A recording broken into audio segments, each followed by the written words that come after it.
আসসালামু আলাইকুম, welcome to স্বপ্নের স্কুল। আপনারা জানেন যে প্রত্যেকটি প্রতিযোগিতামূলক পরীক্ষার রিটেন প্রশ্নে একটি জিনিস কমন থাকে, সেটা হচ্ছে ট্রান্সলেশন। বাংলা থেকে ইংরেজি এবং ইংরেজি থেকে বাংলা, সেই ট্রান্সলেশনের প্রত্যেকটি ক্লাস আমরা নেওয়ার চেষ্টা করব। প্রথমে আমরা শুরু করছি ইংরেজি থেকে বাংলা এবং পরবর্তীতে আমরা দেখাবো যে বাংলা থেকে ইংরেজিতে কিভাবে ট্রান্সলেট করতে হয়। আমরা প্রথমে ভেঙে ভেঙে ট্রান্সলেট করার চেষ্টা করছি।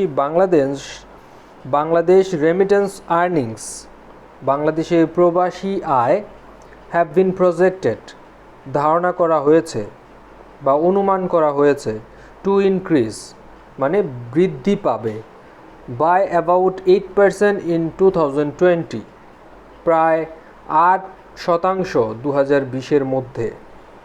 অ্যাট এ টাইম, এমন সময়ে, ওয়েন এমন এক সময়ে যখন, দ্য কোভিড-19 প্যান্ডেমিক যখন করোনা ভাইরাসের মহামারী, অ্যান্ড ইকোনমিক ক্রাইসিস কন্টিনিউস এবং অর্থনৈতিক মন্দা চলমান আছে, টু ডিস্টেবিলাইজ। আপনারা জানেন যে স্টেবিলাইজ শব্দের অর্থ হচ্ছে কোনো কিছু একদম নির্ধারিত হয়ে থাকা, একইভাবে থাকা, স্থির থাকা। আর ডিস্টেবিলাইজ মানে হচ্ছে কোনো কিছু স্থির না। Destabilise the global income flow. Global income flow মানে হচ্ছে বৈশ্বিক আয়ের যে ধারা, বৈশ্বিক আয়ের যে স্রোত, সেটা অস্থির হয়ে যাচ্ছে, সেজ ওয়ার্ল্ড ব্যাংক। তাহলে ওয়ার্ল্ড ব্যাংক বলেছে যেখানে at the time of COVID-19 economic crisis continues to destabilise the global income flow, যেখানে হচ্ছে আপনার বৈশ্বিক আয়ের যে স্রোত সেটা স্থির থাকছে না এবং কন্টিনিউ টু ডিক্লাইন মানে কমে যাচ্ছে, সেই জায়গায় 2020 সালে বাংলাদেশের রেমিটেন্স আর্নিং ধরা হয়েছে যে বৃদ্ধি পাবে 8%। এখন আমরা দ্বিতীয় আরেকটা লাইন পড়ব। It has also been projected, এটা আরও ধারণা করা হয় যে Bangladesh will be among top 10, Bangladesh হবে সেরা 10-এর মধ্যে। রেমিটেন্স রেসিপিয়েন্টস, যেই সব দেশগুলো হচ্ছে প্রবাসী আয় গ্রহণ করে তাদের মধ্যে টপ 10-এর মধ্যে থাকবে। হোল্ডিং দ্য 8th পজিশন, 10-এর মধ্যে 8ম স্থানে থাকবে। ইন দ্য ওয়ার্ল্ড দিস ইয়ার, এই 2020 সালে বাংলাদেশ থাকবে টপ 10 রেমিটেন্স আর্নিং কান্ট্রিজের মাঝে 8th পজিশনে। এখন আমরা বাংলাটা খেয়াল করব। বিশ্বব্যাংক জানিয়েছে কোভিডের প্রভাবে যেখানে সারা বিশ্বে প্রবাসী আয়ের প্রবাহ কমছে, যেমন আমরা দেখেছিলাম গ্লোবাল ইনকাম ফ্লো ডিস্টেবিলাইজ মানে হচ্ছে কমছে, প্রবাসী আয়ের প্রবাহ কমছে, সেখানে 2020 সালে বাংলাদেশের প্রবাসী আয় বাড়বে 8%, মানে পুরাটাই উল্টা হচ্ছে। যেখানে পৃথিবীতে প্রবাসী আয়ের প্রবাহ কমছে সেখানে বাংলাদেশে বাড়বে। বিশ্বব্যাংক আরও বলেছে, এই যেটা আমরা পড়েছিলাম যে it has also been projected that, প্রবাসী আয় প্রাপ্তির দিক থেকে বাংলাদেশ এবছরে বিশ্বে শীর্ষ 10-এর ভেতরে 8ম স্থানে থাকবে। এখন আমরা কিছু ট্রান্সলেশন দেখব, যেগুলো হচ্ছে বাংলা থেকে ইংরেজি করব আমরা। বাংলাদেশ ব্যাংকের বৈদেশিক মুদ্রার রিজার্ভ 4100 কোটি ডলার ছাড়িয়েছে। প্রথমে আমরা ভেঙে ভেঙে বলি, বাংলাদেশ ব্যাংকের বৈদেশিক মুদ্রার রিজার্ভ, ফরেন কারেন্সি রিজার্ভ মানে হচ্ছে বৈদেশিক মুদ্রার reserve of Bangladesh bank, Bangladesh ব্যাংকের। তাহলে foreign currency reserve of Bangladesh bank, Bangladesh ব্যাংকের বৈদেশিক মুদ্রার রিজার্ভ হ্যাজ এক্সিডেড মানে ছাড়িয়েছে কত? 41 বিলিয়ন ডলার। এখানে হবে 4100 crore, 4100 কোটি। Foreign currency reserve of Bangladesh bank has exceeded 41 billion dollar. করোনার মধ্যে প্রবাসী আয়ে বড় স্রোত ও রপ্তানি আয়ের কারণে রিজার্ভ বেড়েই চলেছে। দুইটা অংশ একটু খেয়াল রাখেন, যে করোনার মধ্যে প্রবাসী আয়ের বড় স্রোত, আরেকটা হচ্ছে রপ্তানি আয়ের কারণে রিজার্ভ বেড়ে গেছে। Reserve has been growing, reserve বেড়েই চলেছে due to big current of remittance income. আমরা বলেছিলাম যে করোনার মধ্যে প্রবাসী আয়ের বড় স্রোত, স্রোত বলতে এখানে বোঝাচ্ছে বিগ কারেন্ট মানে হচ্ছে বড় স্রোত, অফ রেমিটেন্স ইনকাম মানে হচ্ছে প্রবাসী আয়। রিজার্ভ কেন বাড়ছে? রিজার্ভ বাড়ছে due to big current of remittance income, আর যেই কারণটা সেটা হচ্ছে রপ্তানি আয়ের কারণে। And export income through pandemic corona virus, through pandemic corona virus মানে হচ্ছে করোনা ভাইরাসের মধ্যে। দুইটা কারণে আমাদের হচ্ছে রিজার্ভ বেড়েছে, একটি হচ্ছে big current of remittance income প্রবাসী আয়ের জন্য, আরেকটা হচ্ছে এক্সপোর্ট ইনকাম রপ্তানি আয়। গত বৃহস্পতিবার দিন শেষে রিজার্ভ ছিল $4,120 কোটি। গত বৃহস্পতিবার দিন শেষে, দিন শেষে ইংরেজি হচ্ছে at the end of the day. গত বৃহস্পতিবার last Thursday at the end of the day reserve কত ছিল? রিজার্ভ ওয়াজ $41.2 বিলিয়ন। 4,120 মানে হচ্ছে 4,100কে আমরা প্রকাশ করছি 41 বিলিয়ন, আর 20 হচ্ছে $0.20 বিলিয়ন, $41.2 বিলিয়ন। আন্তর্জাতিক মানদণ্ড অনুযায়ী, আন্তর্জাতিক মানে হচ্ছে ইন্টারন্যাশনাল, মানদণ্ড হচ্ছে স্ট্যান্ডার্ড অনুযায়ী, ইংরেজি হচ্ছে অ্যাকর্ডিং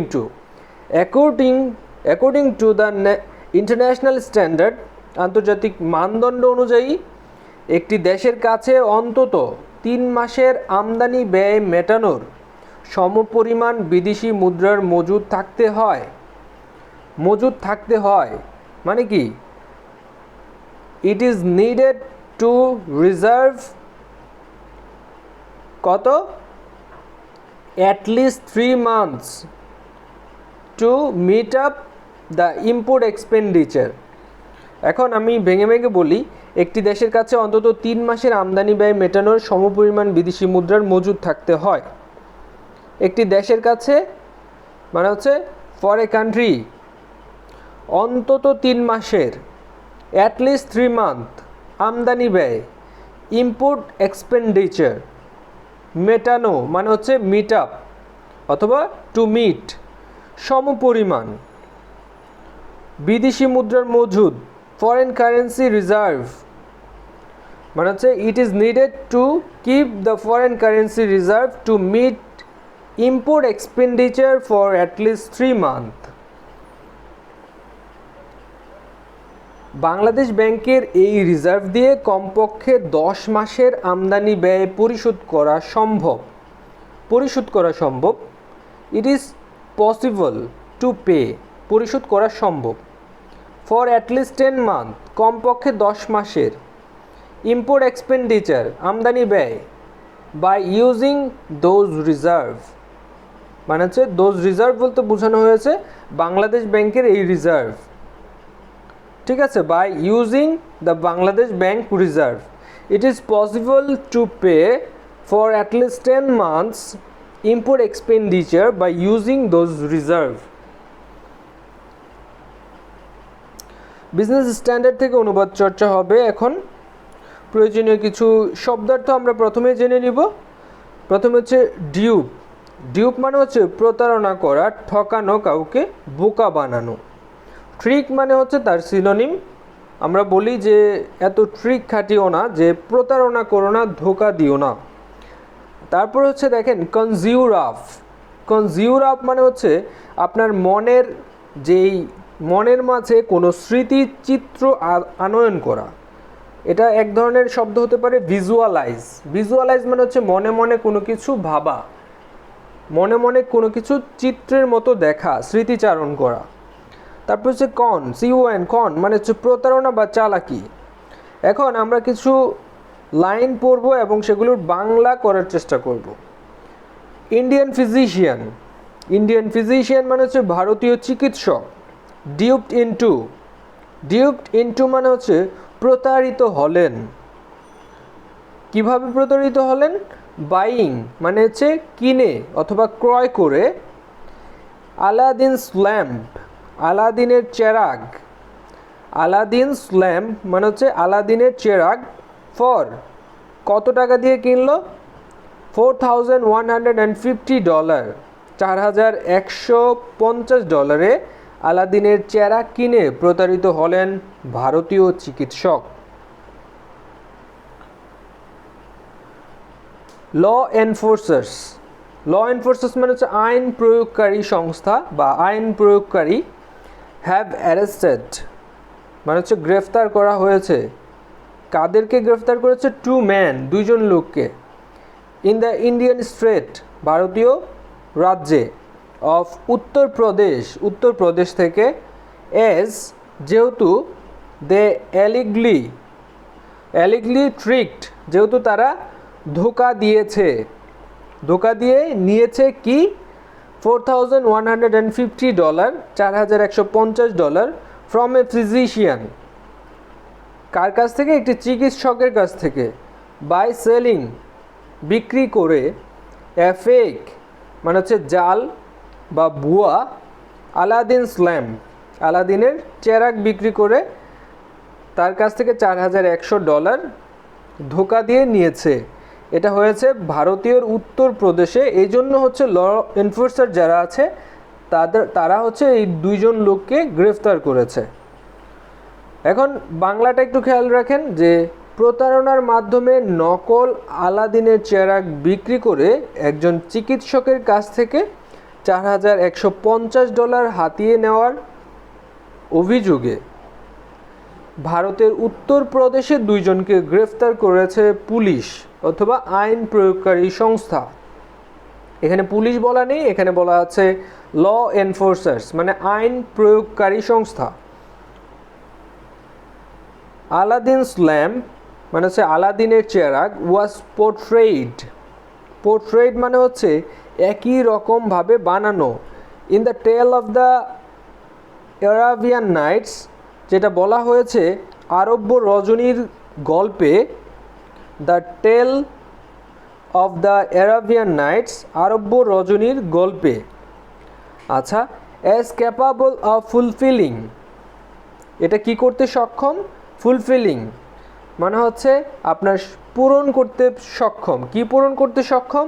অ্যানি ডিজায়ার যে কোনো ধরনের ইচ্ছা, অফ দ্য ওনার মালিকের। আরব রজনীর গল্পে এই আলাদিনের চেরাগ মালিকের যে কোনো ইচ্ছে পূরণ করতে সক্ষম হিসেবে বর্ণিত হয়েছিল। বর্ণিত হয়েছিল বলতে এখানে বোঝানো হচ্ছে ওয়াজ পোর্ট্রেইড, আলাদিনস ল্যাম্প ওয়াজ পোর্ট্রেইড আলাদিনের চেরাগ বর্ণিত হয়েছিল, in the tale of the Arabian Nights আরব্য রজনীর গল্পে, যেটা মালিকের যে কোনো ধরনের ইচ্ছা আকাঙ্ক্ষা পূরণ করতে সক্ষম ছিল।